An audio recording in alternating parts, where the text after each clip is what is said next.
What is happening, y'all? Today we are back with another lesson video, and we are looking at the Grudge this time. I think you're gonna love this one. I'm gonna be going through it in its entirety in 4 parts, and today we're gonna be covering the very first part of that. So stay tuned for the rest of this series, which will be coming out in the following weeks. Let's get straight into it. There are 2 main grooves that dominate the majority of this song. And the very first one sounds very tricky, and it does take some coordination, but it's really not that bad if you can wrap your head around it. And it's just 2 rudiments. So we're gonna build this up slowly and from the basics, and you will be able to play this no problem if you follow along and don't try to skip ahead. The main groove of this song is a Swiss Army triplet followed by a flam tap with a right hand lead and then with a left hand lead. So let me show you what I'm talking about. Swiss Army triplet. If you're not familiar, it is a triplet. So it is a group of 3 where we flam the very first note of the 3, and then with our accented hand gets the next hit followed by the unaccented hand. So what that looks like, starting with my right hand lead, is this.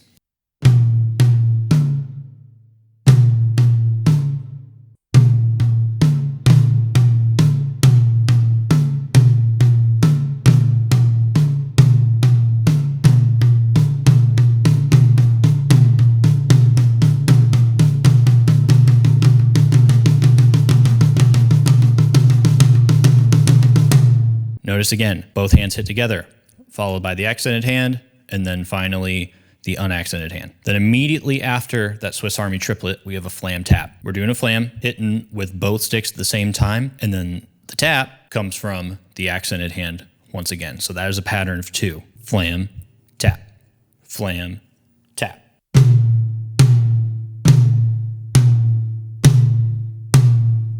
Now we're gonna put the Swiss Army triplet together with the flam tap. Again, this is a right hand lead. It's gonna be reversed for you. It's gonna look like this is on the left side, but this is my right hand.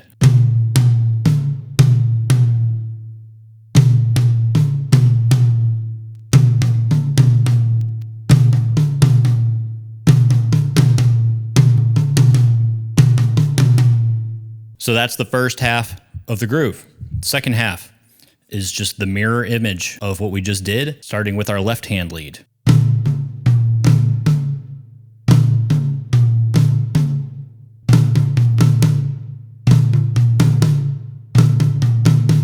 And that's it.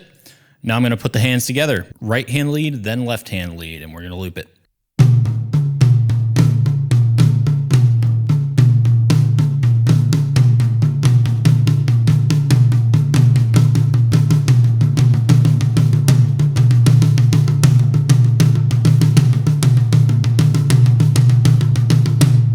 All right, now it's starting to sound like the Grudge. So now that we understand the pattern, at the beginning of the song, it is orchestrated with our right hand on our first floor tom and our left hand on the second rack tom, sounding like this.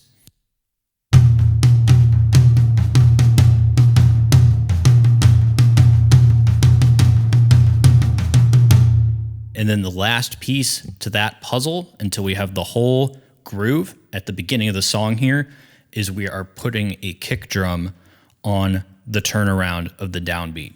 So every time this pattern starts over with the right hand lead, we're gonna be putting a kick drum on that downbeat.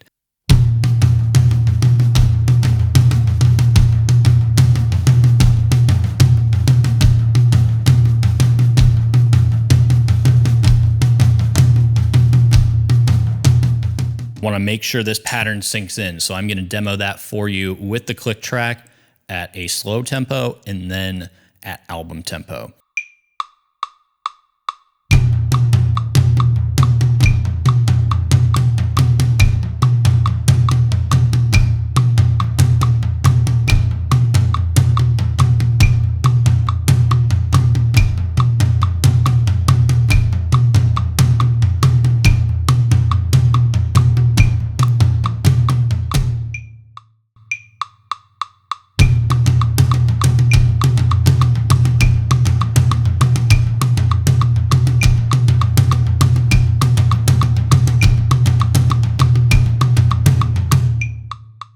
Now, before we go any further, there's a very intangible aspect of this groove that I really want you to understand.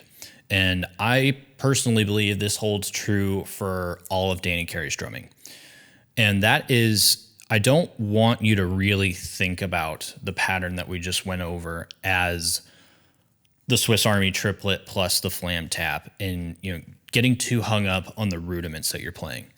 I want you to think of it more as a melody. I'm going to play this for you again, and I want you to watch how each hand is playing this pattern.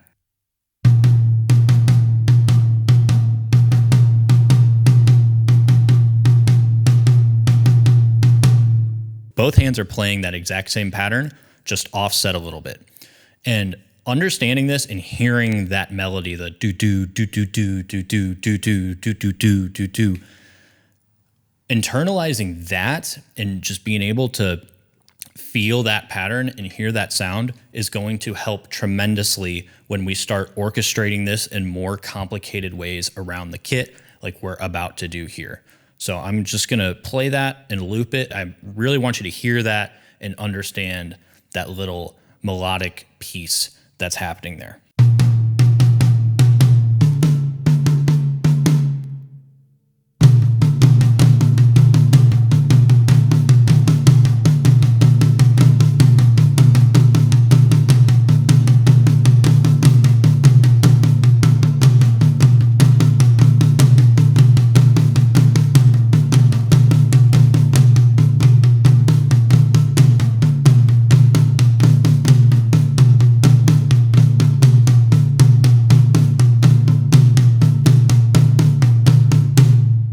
At about the 20-second mark of the song is when we change the orchestration. We're going to start on the second floor tom, moving over to the first halfway through that pattern. And again, what's going to make this a lot more simple is if we think about it in terms of this melody. 1 2 1 2 3 1 2. So that first group of 2 is going to be on the low floor tom. And then the rest of it is going to be on the higher floor tom. And the same thing is going to be true for the left hand. So the first grouping of 2 is going to be on our high rack tom, and the rest is going to be on the lower rack tom. Now, because the patterns are offset, it's going to sound like we're kind of trading back and forth because the pattern on each hand starts over at a different time. So let me show you what I mean really slowly.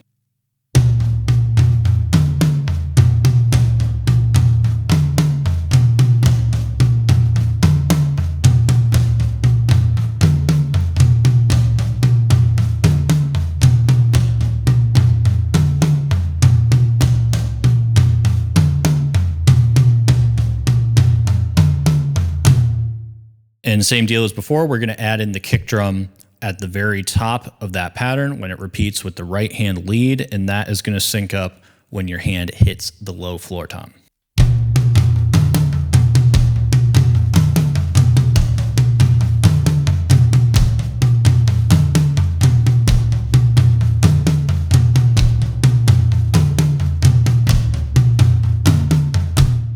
And then we have a little pause, and then this pattern starts back up again. At this point, Danny is using his electronic pads. So you can orchestrate this really any way you want with the surfaces you have available to you. For the sake of this demonstration, I am going to stay on the toms and the snare with the snare wires turned off, by the way. I am also going to move over to the hi-hat. So we start off on the low rack tom and the snare drum.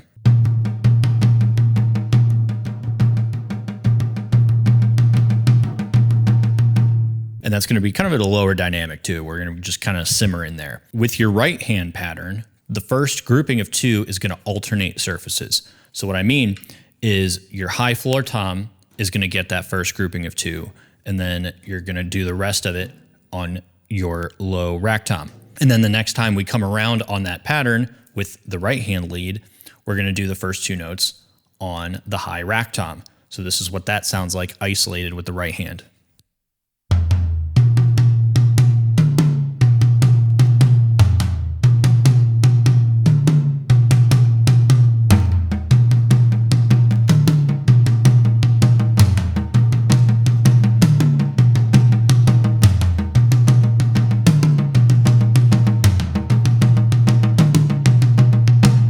what's going to happen while we continue that alternating orchestration with the right hand, the first two notes of the pattern on the left hand are going to be on the hi-hat. So this is what that sounds like isolated.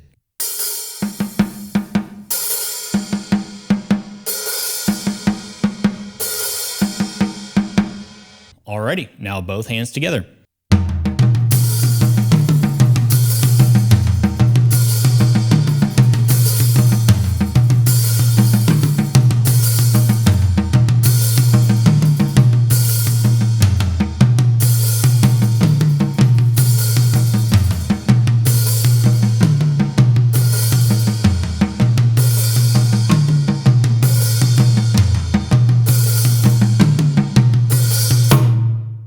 And there you have it. That is pretty much the entire intro up into our big build-up section with the heavy guitars. And this section is pretty straightforward. And I kind of like to just think of it as an exercise in subdivisions with our feet. In the context of the song, all we're doing, right hand on our ride cymbal, left hand on our snare drum, playing pretty much as loud as we can, doing straight quarter notes.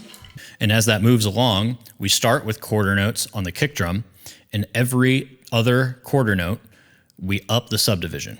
So we start with quarter notes on the kick drum, then we move to eighth notes, then we move to eighth note triplets, followed by 16th notes, and then this is a little bit of a controversy. So after the 16th notes, on the record, Danny jumps to 32nd notes.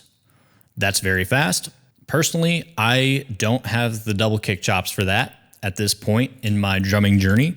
So if double kick is kind of a stretch for you, you can do triplet 16ths on the kick drum and still pretty much get the same effect. So I am going to demonstrate this with triplet 16ths. Here's what that full progression ladder sounds like.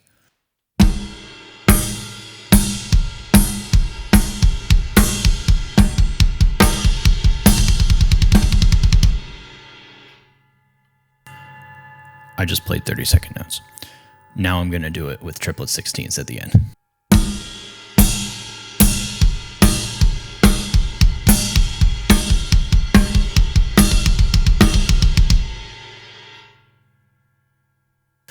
All right, so you heard it both ways.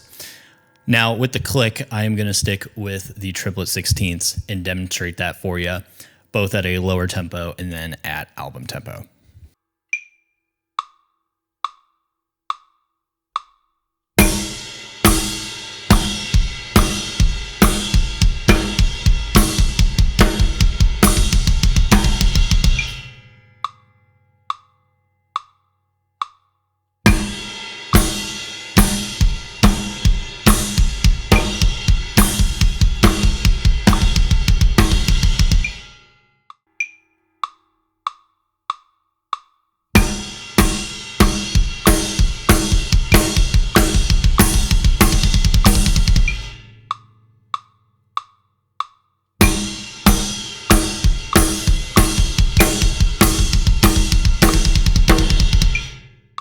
Moving right along. So I mentioned earlier, there are two main grooves that sort of dominate this song, make up the meat of the Grudge, if you will. And we are now to the second one. I'm not going to explain this in terms of counting out the rhythm. All you need to know is that we are in 5, and I want you to be able to hear it as a melody, be able to hum it, sing it, to internalize it, and just be able to hear it for what it is. That's going to get you much farther, much quicker on this song than trying to keep track of all of the different counts. And what that sounds like is this.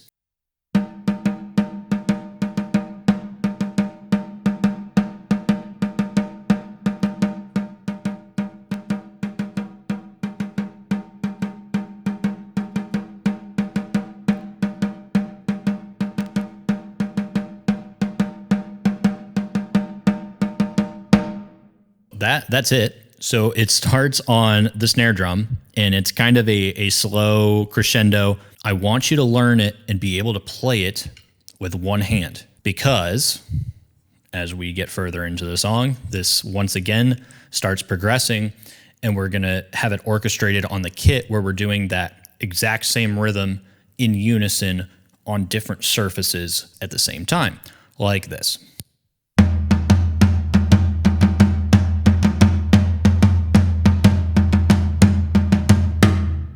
A little taste of what's ahead for us. We have now arrived at what I'm calling verse 1. This is kind of the first section that resembles a typical drum beat that you might hear in a rock song between the kick and the snare. We still have our snare wires turned off, so keep that in mind. If you haven't done a whole lot of on-time signature playing, this can be awkward at first. So we're going to start by getting the core groove, the conversation between the snare and the kick, and then we'll add in the fancy hi-hat details after that. And I think the best way to teach you this groove is simply just to demonstrate it and show you what's going on. But I do want to mention that your snare, your backbeat, needs to be strong, and that is going to land on 2 and beat 5. So like this.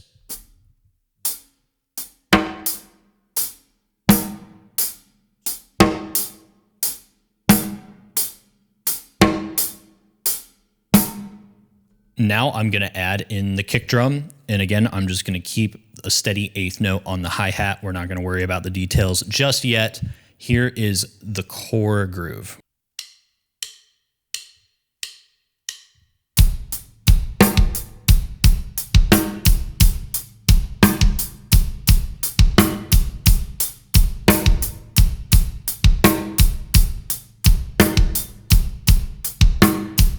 Now the details on the hi-hat, and what I mean by the details is we have some 16th notes, some groups of 3 that we're adding in on the right hand, as well as a few accents where we open the hi-hat and let that have a sustained note. And I also want to mention in the actual song, there are going to be slight variations. I'm going to show you the main version of this groove, and you can either listen to what Danny does and try to copy that, or you can just add in your own and get creative with it. And I almost forgot to mention, along with the hi-hat details that are coming in here, those groups of 3 16th notes, with your snare drum on beat 5, we are going to be including a crash cymbal with that as well. So be mindful of that. You can move that around later. I'm gonna play it the same a few times in a row so you can hear what the main groove sounds like. And then when I do it with the click, I will kind of start messing around with some of the details to show you some subtle variations there.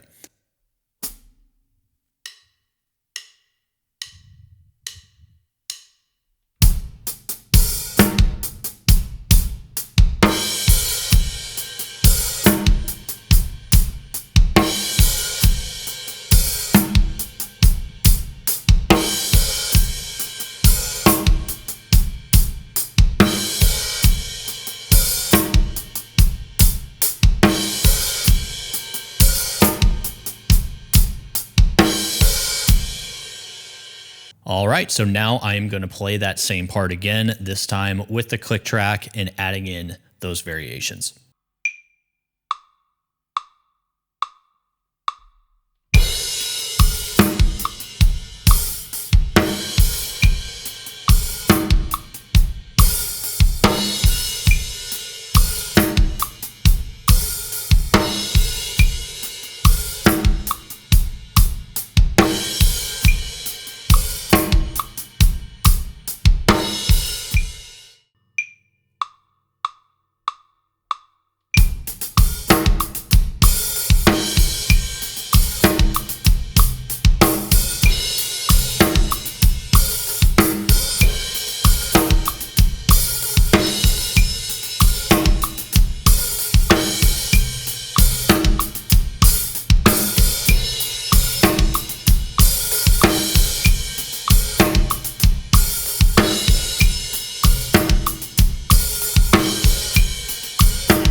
Awesome. So the last thing we're going to cover today is one of those 2 main grooves, the one that we played on the snare drum.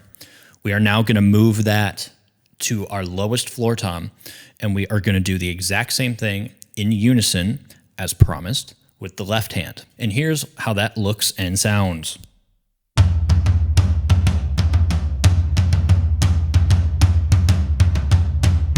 Also important to note here, we are not flamming these, meaning there should be no timing difference between your two hands. You should strive to have them hit the drums at the exact same time. The next detail that we're going to look at for this is going to be the kick drum that is under those tom hits. And like a lot of the parts in this song, it's just going to be an ostinato. So it's the same pattern repeating under what we're doing here. And here's what that sounds like very slowly.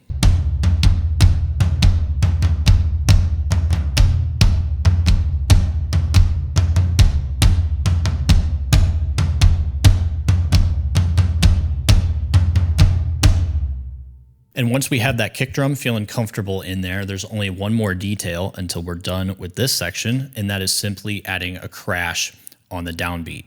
And that's not going to be on every downbeat. It doesn't come in right away.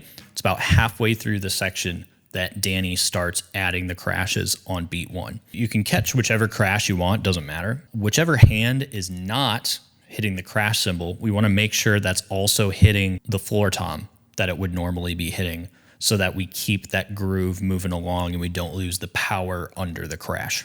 So here's what that looks like.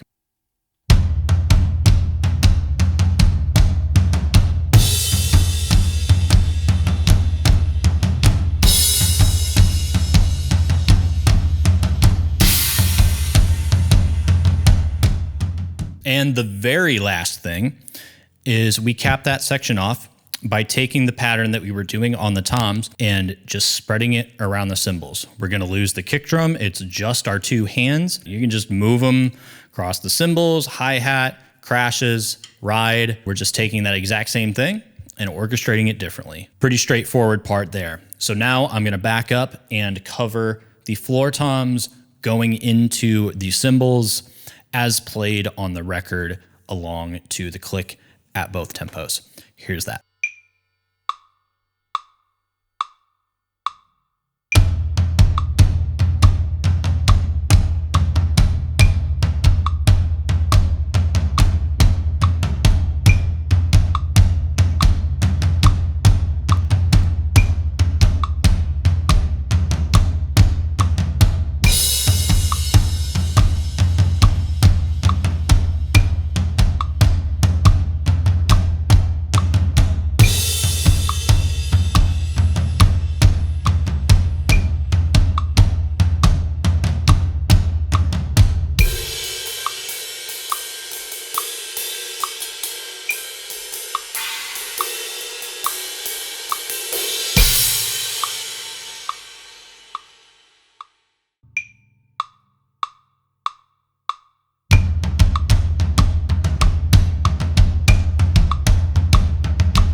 And friends, that is all I have for you today in this first part of the Grudge series. So thank you very much for watching. And as always, if you enjoyed this video or found it helpful, please, please, please give me a like for the old algorithm and leave a comment down below, not just for engagement, but I really want to know what's working and what's not about these lesson videos so I can make them as valuable as possible for you and continue to grow the channel and grow the quality of what we do here. I am going to be filming part 2 of this series very soon, and I'm going to be looking at those comments and feedback to do my best to make adjustments as we go along. So make sure you're subscribed to stay up to date on all that good stuff, and we'll see you in the next video.